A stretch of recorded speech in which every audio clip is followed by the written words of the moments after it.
ஈஸ்வரி ராஜாங்கத்துக்கிட்ட, மாமா போஸ்க்கு கல்யாணம் ஆகிறதுக்கு முன்னாடி நான் அவனை முதலாளியாக பார்க்கணுன்னு ஆசைப்படுறேன்னு சொல்ல, உடனே தன்னோட உயிரை காப்பாற்றினதுக்காகவே போஸுக்கு, இங்கே பாரு ஈஸ்வரி, என்னால் இது ஒரு விஷயத்தை தான் பண்ண முடியும்.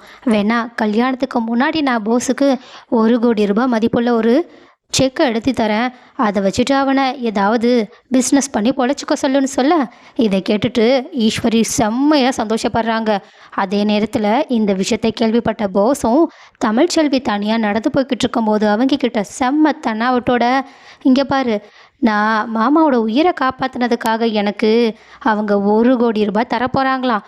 பாரு, அதை வச்சு நான் எவ்வளோ பெரிய ஆள் ஆகிறேன், உன் முகத்தில் கரிய பூசுறேன்னு சொல்ல, ஆனால் தமிழ்ச்செல்வியும் செம்ம கெத்தோட, நீ வேணா பாரு, கண்டிப்பாக மாமா சொன்னதா நீ சொல்லிக்கிட்டு இருக்கதா அந்த பணத்தை உன் கைக்கு வர நான் விடவே போகிறதில்ல அப்படின்னு சொல்ல, உடனே போஸும் செம்ம கடுப்போட வேணா சவால் விட்டுக்கலாமான்னு கேட்க, தமிழ்ச்செல்வியும் ரொம்பவே ஸ்ட்ராங்காக சவால், கண்டிப்பாக உன் கைக்கு அந்த பணம் கிடைக்காதுன்னு சொல்லிட்டு கெத்தா அங்கேருந்து கிளம்பி போகிறா. ஸோ கைஸ், தமிழ்ச்செல்வி எப்படி போஸ்க்கு விட்ட சவாலில் ஜெயிக்க போகிறாங்க, அதே மாதிரி போஸும் தன்னோட திருட்டுத்தனத்தை தெரியாதனமாக வெளியே காட்டி மறுபடியுமே குடும்பத்துக்கு முன்னாடி கூடிய சீக்கிரம் எப்போ தான் அசிங்கப்பட போகிறாங்கன்னு பொறுத்திருந்து பார்க்கலாம்.